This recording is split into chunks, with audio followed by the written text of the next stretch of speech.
I got my first car when I was 22, a 1967 Ford Mustang in deep blue that I restored with my own hands.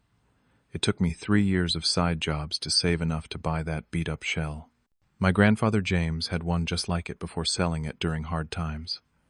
That car was more than metal and wheels to me. It was a connection to him, to my history. When my software company sent me to Japan for 2 months, I left it at my parents' place, thinking it would be safe. I had no idea what waited for me when I came home.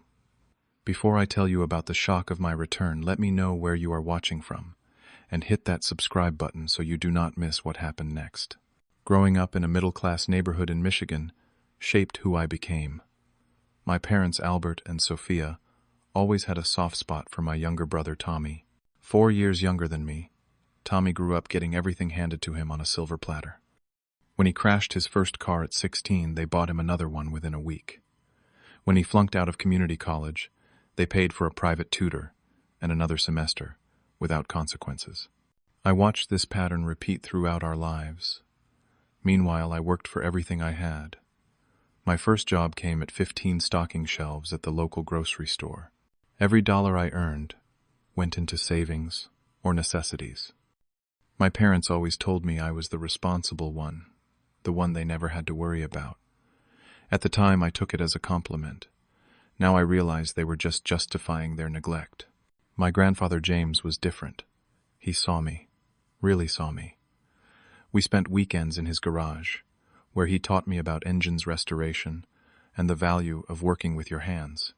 He would tell stories about his 1967 Mustang, how he had to sell it when times got tough. The way his eyes lit up when he talked about that car made me promise myself that someday I would have one just like it. After graduating with a computer science degree and landing a good job at a software company, I finally had steady income.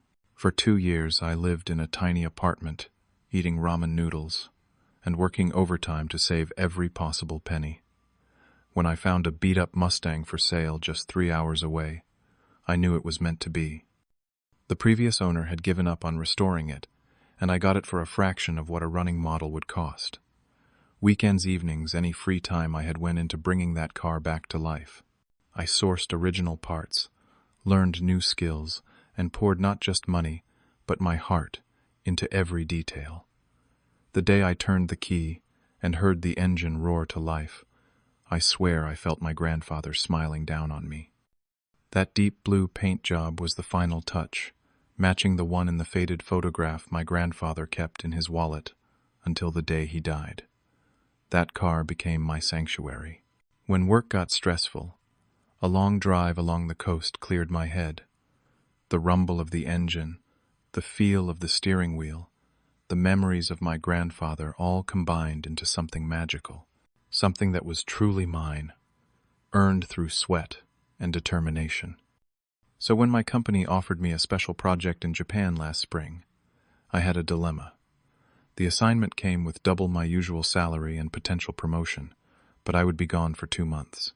My apartment building had no secure parking, and leaving my pride and joy on the street that long was not an option. After considering several alternatives, I called my parents.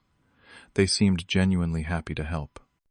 Dad even joked about taking it for a spin while I was gone, though he knew I rarely let anyone drive it.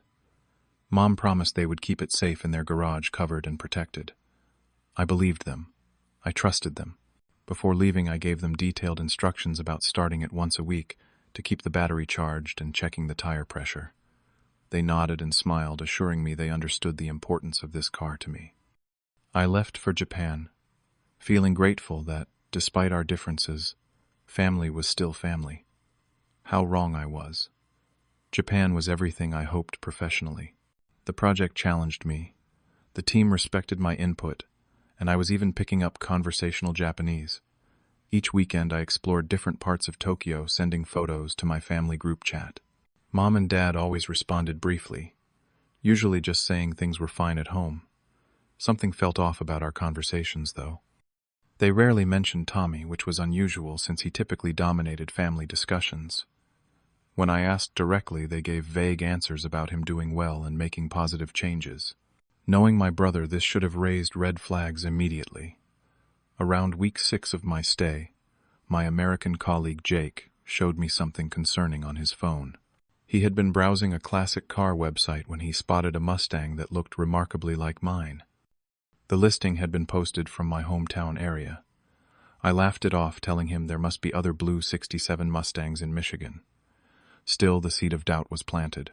Later that week, I received strange text messages from an unknown number complimenting my car. The sender mentioned specific details about the restoration work that few people would know.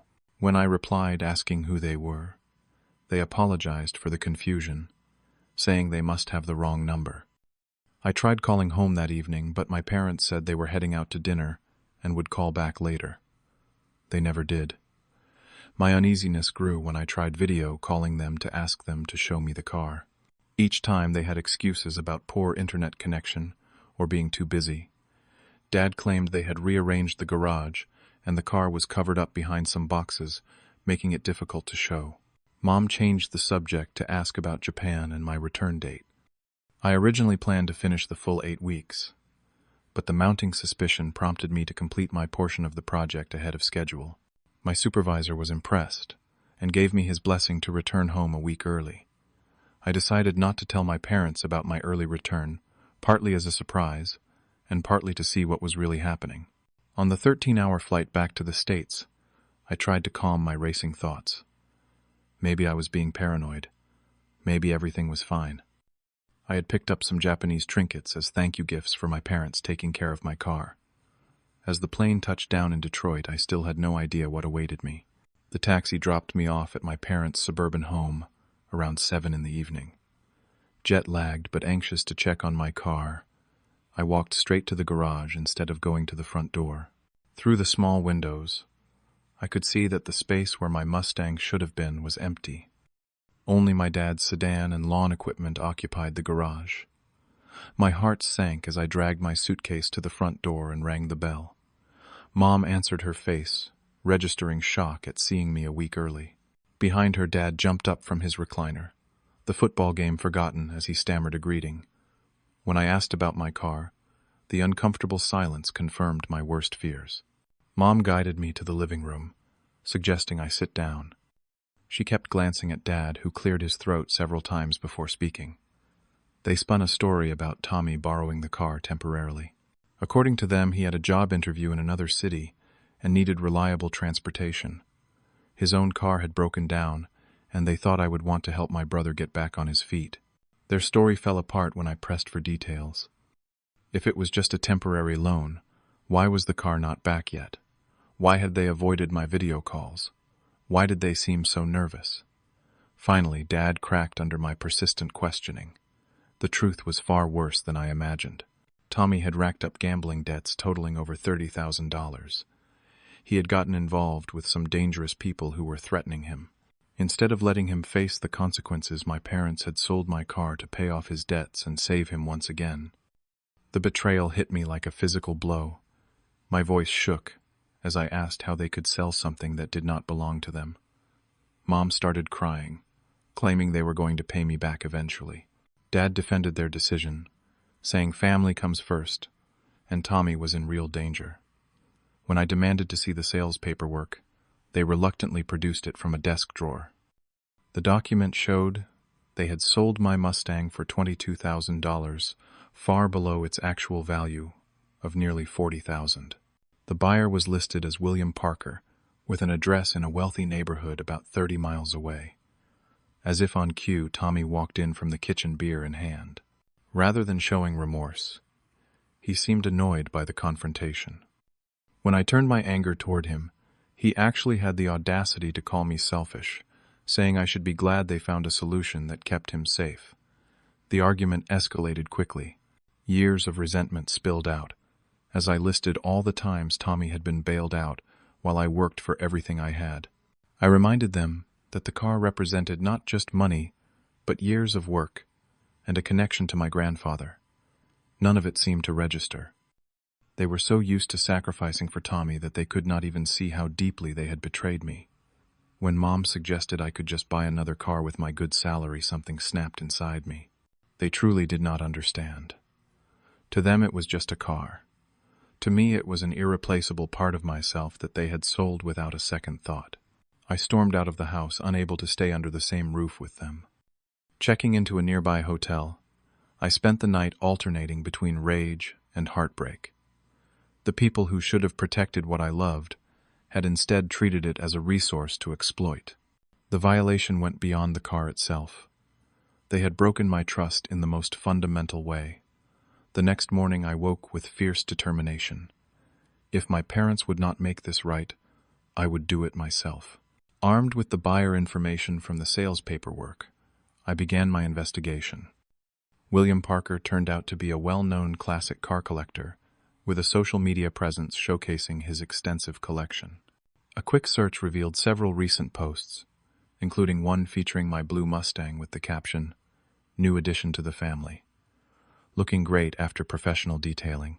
The sight of my car in someone else's possession felt like a knife twisting in my chest. At least the buyer seemed to appreciate classic cars, but that was small consolation. Using the address from the paperwork, I drove past his property, a sprawling estate, with a large detached garage visible from the road. Security cameras and a gate protected the entrance. While formulating a plan to approach Parker, I decided to investigate exactly what had happened to the money from the sale. My parents claimed it all went to pay off Tommy's gambling debts, but something felt off about their explanation. Through a mutual friend, I learned Tommy had recently been flashing a brand new smartphone and designer clothes. More damning, he had put a down payment on a new Audi. This did not match the story of someone whose debts had consumed every penny of my car money. I gained access to my parents' bank records through an old joint account we had never formally closed. The transactions told the disturbing truth. Only about $15,000 had gone toward paying off Tommy's debts. The remaining $7,000 had been transferred directly to Tommy's personal account 3 days after the car sale. The final betrayal came when I found an email receipt for a $5,000 deposit on Tommy's new Audi. My parents had not only sold my car without permission, they had lied about using all the money to protect Tommy. They had actually rewarded him with a new car while leaving me with nothing. That night I could barely sleep as rage coursed through me. This was not the first time they had sacrificed my well-being for Tommy, but it would definitely be the last. I realized with perfect clarity that I had to cut ties with my toxic family dynamic. But first I needed to get my car back. The next morning I gathered my courage and called William Parker directly. To my surprise, he agreed to meet me for coffee. A distinguished man in his 60s, Parker listened intently as I explained the situation, providing documentation that proved the Mustang was originally mine and detailing the restoration work I had done. Parker was sympathetic but firm. He had purchased the car legally and invested in professional detailing and minor mechanical work. While he understood my emotional attachment, business was business. However, he made an offer. If I could reimburse him for his purchase price, plus the improvements, and a reasonable markup for his trouble, he would sell the Mustang back to me. The total came to $27,000, money I did not have immediately available. I had savings, but not enough. Desperate, I called Jake, who had returned from Japan a few days after me. Without hesitation, he offered to loan me the remaining $5,000 I needed. A true friend, when my own family had failed me. 3 days later, I drove my Mustang out of Parker's estate, the familiar rumble of the engine bringing tears to my eyes. The financial setback was significant, but the relief of having my car back made it worthwhile. With the windows down and the engine singing beneath me, I made a decision. It was time for the final confrontation. I drove straight to my parents' house, parking prominently in the driveway. The look on their faces when they came to the door was almost worth everything I had gone through. Shock, confusion, and the first hints of shame crossed their features. Mom recovered, first tears streaming down her face as she cried, "But we were going to pay it back. We just needed time." I remained calm as I laid out the evidence of their deception. The bank transfers. Tommy's new car down payment. The way they had betrayed, not just me, but the memory of Grandpa James, who had taught me that a man's word was his bond. Tommy emerged from his room, his face darkening when he saw my car in the driveway. Rather than showing remorse, he became defensive, accusing me of making a big deal out of nothing and causing unnecessary drama in the family. When I confronted him about using part of my car money for his new Audi, he actually blamed our parents, saying it was their idea. Dad shifted strategies, moving from apologies to accusations. He called me ungrateful and disrespectful, saying I was tearing the family apart over a material possession. The fact that they still could not see the true issue confirmed I was making the right decision. Calmly, I informed them that I was removing myself from all family financial entanglements. I would be closing our joint account, removing myself as an authorized user on their insurance policies, and establishing clear boundaries going forward. If they could not respect my property, they would no longer have access to any part of my life. Mom's tears turned to anger as she accused me of abandoning family. Dad threatened that I would regret cutting ties when I needed them later. Tommy smirked clearly, believing I would eventually cave as I had in previous conflicts. They did not understand that something had fundamentally changed. As I drove away from their house, I felt a weight lifting from my shoulders. The road ahead would be difficult, but for the first time it was truly my own path. 6 months passed quickly as I rebuilt my life on my terms. A former colleague offered me a position at a tech company in Seattle, and I seized the opportunity for a fresh start. My new apartment came with a secure parking garage, where my Mustang stayed protected from the frequent Pacific Northwest rain. The distance gave me perspective on my family dynamics. I recognized patterns of emotional manipulation that had shaped our relationships for years. Tommy had been enabled his entire life while I had been exploited for my responsibility. Breaking free was not just about the car, but about claiming my right to be respected. Seattle brought new connections. I joined a classic car club, where I met people who appreciated the craftsmanship and history of vehicles like mine. Sunday drives along coastal roads became a ritual that helped heal the lingering pain of betrayal. Through the car club, I met Ellie, a journalist writing a feature on classic car restoration. Our first date involved a drive along the Olympic Peninsula in my Mustang. By our third date, I found myself sharing the full story of my family conflict. Her supportive response confirmed I had found someone who understood boundaries and respect. Meanwhile, the fallout with my family continued. Mom called weekly at first, her messages alternating between guilt trips and awkward attempts at reconciliation. Dad rarely called directly, though he occasionally left stern voicemails about family obligation. Tommy reached out only when he needed something, usually money. Extended family chose sides. Some cousins stopped speaking to me after hearing my parents' version of events. Others who had witnessed Tommy's pattern of destructive behavior expressed quiet support for my decision. My Aunt Teresa, Dad's sister, actually called to say she was proud of me for standing up for myself. 3 months after I left, Tommy's new Audi was repossessed when he failed to make payments. Rather than learning from this, he moved back in with our parents, reinforcing their codependent relationship. When Mom called to hint that they needed financial help, I remained firm in my boundaries.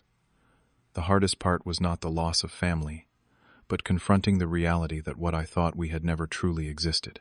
The unconditional love I believed in had always come with strings attached. Ellie suggested I join a support group for adults dealing with family trauma, where I found others with similar experiences. Sharing my story helped others recognize unhealthy patterns in their own lives. I started a blog documenting my journey toward emotional independence, and the responses showed how common such family dynamics actually are. One comment particularly struck me. Sometimes the most loving thing you can do is walk away from those who cannot respect your boundaries. Gradually, I learned to separate forgiveness from reconciliation. I could forgive my family for their actions without allowing them back into my life under the same terms. This distinction brought peace without compromising my self-respect. 1 year after the car incident, I had created a life that reflected my values rather than my family's expectations. Ellie and I were discussing moving in together. My career was thriving. Most importantly, I had established a chosen family of friends who respected me. On the anniversary of getting my car back, I decided to give the Mustang a thorough cleaning. While vacuuming between the seats, my hand brushed against something wedged deep in the crevice. Pulling it out, I discovered an aged, yellowed envelope I had never seen before. Inside was a letter from my grandfather James, dated just weeks before his death. He wrote about seeing himself in me, his pride, in my determination, and his hope that I would forge my own path rather than living according to others' expectations. The most striking passage read, "A car is just metal and rubber, son. But what it represents, the freedom to steer your own course, that is everything. Never let anyone take that from you." Finding this letter felt like receiving his blessing from beyond. Somehow he had known I would need these words someday. Perhaps he had even foreseen the conflict with my parents, knowing their pattern of favoring Tommy at my expense.